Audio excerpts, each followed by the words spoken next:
రసవత్తరంగా మెదక్ లోక్సభ ఉప ఎన్నిక పోరు సాగుతోంది. ఈ సీటుపై కన్నేసిన టీఆర్ఎస్, బీజేపీ, కాంగ్రెస్ ఓటర్లను ఆకర్షించేందుకు తమ చేతనెంత చేశాయి. కాంగ్రెస్, బీజేపీలు తమ జాతీయ నేతలను ప్రచారంలోకి దింపగా టీఆర్ఎస్ అధ్యక్షుడు సీఎం కేసీఆర్ స్వయంగా ప్రచార బరిలోకి దిగారు. ఇలా ఉండగా నేటి సాయంత్రంతో ప్రచారానికి తెరపడనుంది. తెలంగాణ రాష్ట్రం ఏర్పడ్డ 3 నెలలకే వచ్చిన మెదక్ లోక్సభ ఉప ఎన్నికను 3 ప్రధాన పార్టీలు ప్రతిష్టాత్మకంగా తీసుకుంటున్నాయి. అధికార టీఆర్ఎస్ తమకు బాగా పట్టున్న సిద్దిపేట, దుబ్బాక, గజ్వేల్ అసెంబ్లీ నియోజకవర్గాలపై దృష్టి సారించింది. వాటిలో భారీ మెజార్టీ సాధిస్తే చాలని భావిస్తోంది. బీజేపీ కేంద్రంలో అధికారంలో ఉండడంతో పాటు పార్టీ అభ్యర్థి జగ్గారెడ్డికి సంగారెడ్డి అసెంబ్లీ స్థానంలో ఉన్న సానుకూలతను సొమ్ము చేసుకోవాలని చూస్తోంది.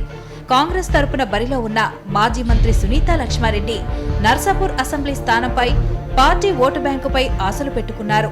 నేటి సాయంత్రంతో ప్రచారానికి తెరపడనుండడంతో ఎన్నికల రంగం రసవత్తరంగా మారింది.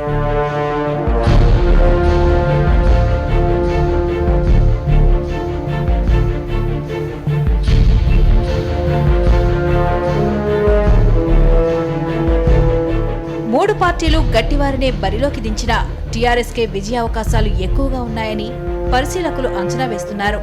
మంత్రి హరీష్ రావు పర్యవేక్షణ, గ్రామీణ ప్రాంతాల్లో బలమైన కేడర్తో టీఆర్ఎస్ పటిష్టంగా కనిపిస్తోందని వారంటున్నారు. ఉప ఎన్నికల్లో టీఆర్ఎస్ పార్టీని భారీ మెజార్టీతో గెలిపించాలని సీఎం కేసీఆర్ నర్సాపూర్లో ఏర్పాటు చేసిన ఎన్నికల బహిరంగ సభలో ఓటర్లను కోరారు. రుణమాఫీ చేసి తీరుతామన్నారు కేసీఆర్. కేబినెట్ ఆల్రెడీ తీర్మానం చేసినాం కాబట్టి మీరు కొత్త రుణాలు అవసరం పడితే ఇవ్వండి రైతులకని చెప్పినాం. ఎక్కడ రుణాలు అప్లై చేసుకున్నా వాళ్ళకి ఇస్తామని బ్యాంకర్లు కూడా మనకు చెప్పిండ్రు.